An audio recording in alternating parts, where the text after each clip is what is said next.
দেখতে তো পুরো আমার মতোই। কেন গো তুমি? উনি আমার কতবার কইছে, আমি তো বিশ্বাস করিনি। রিবা দেখো, আমি তোমাদেরকে আগেই বলেছি, কিন্তু তোমরা কেউ আমাকে বিশ্বাস করনি।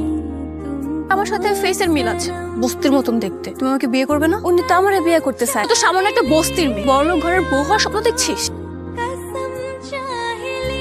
আমি নিজের চোখে দেখে এসেছি। তো কি হয়েছে? সে তোর মতো বলে কি তোর বোন হয়ে যাবে? তুমি আমার কাছে কোনো কিছু লুকাচ্ছ না তো? কথা লুকাবো কেন রে মা? ওই বড় লোকের মায়েরা পুরো আমার মতন দেখতে। মানুষ কয়েকজন হয়। তোমার মাথায় হাত রেখা কও তো যে আমার কোনো জমজ বোন নাই। তুই একমাত্র তোর মার সন্তান, আমি তোর বাবা। ওই মেয়েটা কে বাবা? যা আবার হয়েছে মাথার থেকে গেলে যারাই ফেলাই।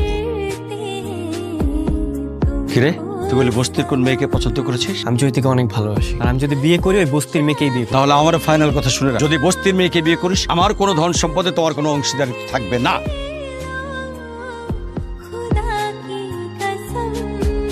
আপনি? তোর তো খুব লোভ। আপনি কি আমার ভয় দেখাইতেছেন? সেটাও তুই এখন বুঝতে পারবি।